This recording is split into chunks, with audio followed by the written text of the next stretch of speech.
Xiaomi বা রেডমির পক্ষ থেকে নোট 12 প্রো ফোনটি লঞ্চ হয়ে গেল। আজকে আর লিক্স ফিক্স না, একটাই কথা বলবো, বেশ কিছু ফিলিং হয়েছে আমার এই স্মার্টফোনটা নিয়ে, আপনাদের সঙ্গে শেয়ার করব। আর বাংলাদেশ তথা ইন্ডিয়াতে কত দামে আসছে, কবে আসছে, সেটার কিছুটা খবর আমরা পেয়েছি, আপনাদের সঙ্গে শেয়ার করব। একটাই কথা বলে চলুন, করব না আর দেরি, শুরু করি তাড়াতাড়ি। প্রথমে বলবো, শাওমির ব্যবসা নীতি আমার খারাপ লাগছে। শাওমি আগে যা ছিল এখন তার থেকে অনেক ড্রপ করেছে, সেটা তাদের ব্যবসার কোয়ালিটি হোক, ব্যবসার স্ট্র্যাটেজি হোক, বা তাদের প্রোডাক্টসের কোয়ালিটিতেই হোক। ইনোভেশন মানে তারা বোঝে না, ইনোভেশন তারা করতে চায় না। একই জিনিস নিয়ে তারা ওল্ড জিনিসকে নতুন মোড়কে আমাদের কাছে তুলে ধরছে। তার জ্বলন্ত উদাহরণ হলো Redmi note 12 pro. Redmi note 12 pro, Redmi note 12 pro plus এই স্মার্টফোনগুলি বাইরের দেশে অর্থাৎ চায়নাতে তাদের হোম কান্ট্রিতে লঞ্চ করে গেছে। দাম বেশ কমই রেখেছে এবার শাওমি। আচ্ছা বলি, রেডমি নোট 12 প্রো প্লাস এবং রেডমি নোট 12 প্রো, এই দুটির মধ্যে আজকে কথা বলবো রেডমি নোট 12 প্রো নিয়ে, কারণ প্লাস কবে লঞ্চ হবে এই ব্যাপারে এখনও কোনো তথ্য পাওয়া যায়নি। তো প্রথমে বলি, এই স্মার্টফোনটা লঞ্চ আগামী মাসে লঞ্চ হয়ে যাচ্ছে, অর্থাৎ নভেম্বর মাসে এই স্মার্টফোনগুলি আমরা দেখতে পাবো। আর আই হোপ রেডমি নোট 12 আর প্রো এই দুটি ভ্যারিয়েন্ট আমরা পাবো। তো কথা বলি এর প্রাইস, না হয় লাস্টে বলছি। তো এই মুহূর্তে যদি এর স্পেসিফিকেশন নিয়ে বলি, আপনারা প্রত্যেকেই জানেন, তবে আমার কি ফিল হয়েছে। রেডমি নোট 12 প্রো এই স্মার্টফোনটার যদি আপনি ডিজাইন অ্যান্ড বিল্ড কোয়ালিটি দেখেন, হ্যাঁ একটু নতুন, বাট আমার মনে হয়েছে OnePlus অ্যান্ড রিয়েলমি 9 সিরিজের স্মার্টফোনকে কিন্তু একটু কপি করা হয়েছে। এবং ডেফিনেটলি পেছনে গ্লাস এবার ইউজ করেছে তারা, সাইডে পলিকার্বনেটের ফ্রেম, কর্নিং গরিলা গ্লাসের প্রোটেকশন দিয়েছে 5 এর পেছনে তারা, এবং ওয়াটার রিপেলেন্ট কোটিংও আমরা পেয়েছি। যদি এর ওয়েট বলি 187 গ্রাম, এবং এর যদি থিকনেস বলি 7.9 mm, বেশ পাতলা এবং স্কোয়ার শেপে আপনারা পাবেন। অ্যাজ লাইক অ্যাজ আইফোনকে ফলো করছে তারা, কারণ আইফোনও তো তাই করছে।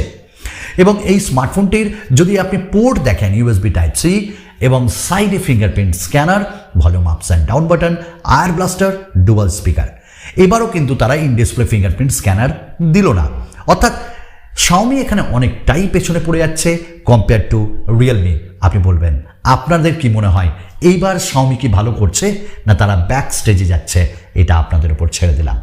দ্বিতীয় কথা বলবো ডিসপ্লে নিয়ে, এবং ডিসপ্লে নিয়ে বলতে গেলে প্রথমেই বলি কালার্স, অর্থাৎ যে শাওমি বা রেডমি নোট 12 প্রো তার ডিফারেন্ট কালার্স এসছে, কিছুটা স্পার্কলিং কালার এসছে, তবে আমার ভালো লেগেছে হোয়াইট কালারটা, অ্যান্ড ডেফিনেটলি আমি ট্রাই করবো আনবক্সিং হোয়াইট কালারটা। তো ক্যামেরা মডিউল যেটা, সেটাও ভালো লেগেছে, একটু অন্য ধরনের, তাই না? সামনে আমরা 6.67 ইঞ্চেসের একটা পাঞ্চ হোল দিয়ে একটা ডিসপ্লে পাচ্ছি, straight OLED display, no curve. আমি কিন্তু বলেছিলাম যে কোনো কার্ভ ডিসপ্লে আসবে না। আরে যে ইন ডিসপ্লে ফিঙ্গারপ্রিন্ট স্ক্যানার দিতে এত কার্পণ্য করে, সে কি কার্ভ ডিসপ্লে দেবে? তো এটাই ঠিক হলো। এবং এই স্মার্টফোনটিতে আমরা যদি আর কিছু জিনিস দেখি, বেজেলস কিন্তু বেশ কম রয়েছে। সঙ্গে এই ডিসপ্লেতে আমরা 120 হার্টস পাচ্ছি OLED ডিসপ্লে, এবং এর টাচ স্যাম্পলিং রেটও খুব ভালো, 900 নিটস পিক ব্রাইটনেস, 10 বিট আমরা কালার পাচ্ছি। ডলবি ভিশনের সঙ্গে এই ডিসপ্লে কিন্তু আমার ভালো লেগেছে। ডেফিনেটলি HDR10-এরও সাপোর্ট রয়েছে। সাপোর্ট শুধু আপনারা করবেন আপনাদের সুমনদাকে। যদি মন থেকে কোথাও ভালো লাগে তাহলে একটা কমেন্টস, একটা লাইক তো অবশ্যই করবেন, আর আমাদের ফেসবুক গ্রুপে প্লিজ জয়েন হয়ে যান। আর হ্যাঁ, যদি পরিবারের সদস্য না হয়ে থাকেন তাহলে সদস্য হন ভাই।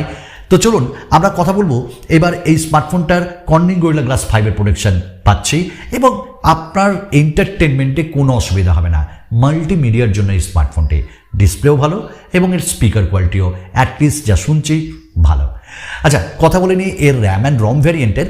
6GB থেকে স্টার্ট হবে, 128GB 128, এবং শোনা যাচ্ছে 12GBও আসবে। তবে হ্যাঁ, ভার্চুয়াল র্যাম কিন্তু আমরা এবারও পাবো, ওই আর কি আপনার স্টোরেজ থেকে নিয়ে দেবে, কাকে? র্যামকে দেবে। আর এই স্মার্টফোনে আমরা হাইব্রিড সিম স্লট পাচ্ছি। ডেফিনেটলি এটা 5G smartphone, 13টা 5G band support করছে, এটাও ভালো। কিন্তু এই স্মার্টফোনটায় আমরা UFS 3.1 স্টোরেজ টাইপ, LPDDR, আমরা এখানটায় 4x র্যামও পাচ্ছি। আর যদি আমরা প্রসেসর থেকে কথা বলি তাহলে মিডিয়াটেক ডাইমেনসিটি 1080, ডেফিনেটলি ভালো প্রসেসর, বাট ওই বলে না যে বায়াস বলবেন না প্লিজ, স্ন্যাপড্রাগনের মতন না।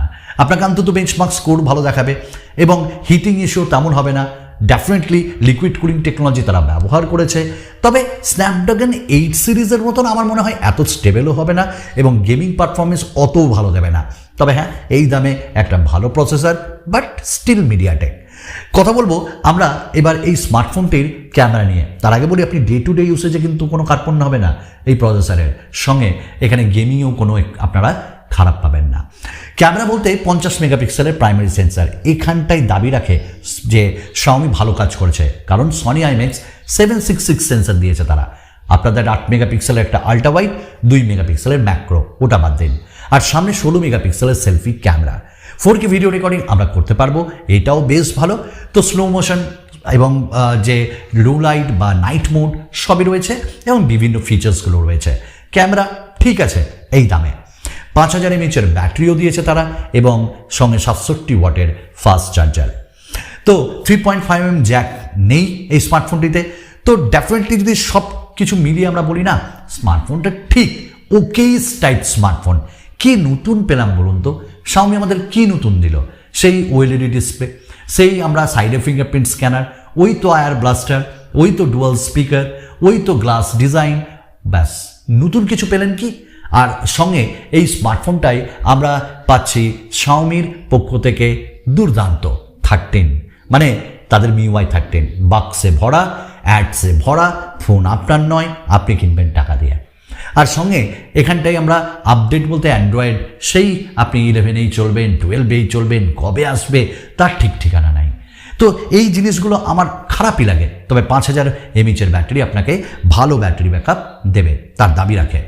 তো বাগস যদি Xiaomi সরিয়ে দেয় তাহলে আমি বলবো বেশ ভালো। তারা যদি আনওয়ান্টেড অ্যাপসগুলো, ব্লোটওয়্যারসগুলো সরিয়ে দেয় আমি বলবো ভালো। অ্যাড জেনারেট করা বন্ধ করে আমি বলবো ভালো। আপনাদের উপর ছেড়ে দেবো। এবং এর দাম চায়না ইউয়ান হিসাবে প্রায় 19,000 মতন আপনারা বেস ভ্যারিয়েন্ট পাবেন ইন্ডিয়াতে। বাংলাদেশে ডেফিনেটলি এটা 25-26-এ যাবে। তাহলে বলুন তো, আজকের ডেটে 25-26 দিয়ে Xiaomiর এই স্মার্টফোন কেনার কি কোনো যৌক্তিকতা আছে? মিডিয়াটেক ডাইমেনসিটি 1080 5G, আমি কিন্তু নতুন কিছু পেলাম না ভাই। আপনারা যদি নতুন কিছু পেয়ে থাকেন অবশ্যই আমাকে কমেন্টস করবেন। সব জানতা গামছাওয়ালা আমি নই, আপনারা আমার থেকে অনেক বেশি জানেন। তো চলুন, আমার মনে হয়েছে যে স্মার্টফোনটা অত ভালো না, বাট আনবক্সিং আনবো, রিয়েলিটিকে দেখবো, তারপর আপনাদের রেকমেন্ড করবো। মানে এখন স্পেসিফিকেশন দেখে যেটা এক্সপেক্ট করেছিলাম পেলাম না, আর কি। আরও একটা নতুন ভিডিওতে আপনাদের সঙ্গে দেখা হবে খুব তাড়াতাড়ি। তবে আপনাদের মূল্যবান সময় দিয়ে আমাদের এই ভিডিওটি দেখার জন্য সত্যি করেই ধন্যবাদ জানাই অন্তর থেকে। ভালো থাকুন, সুস্থ থাকুন, বাই।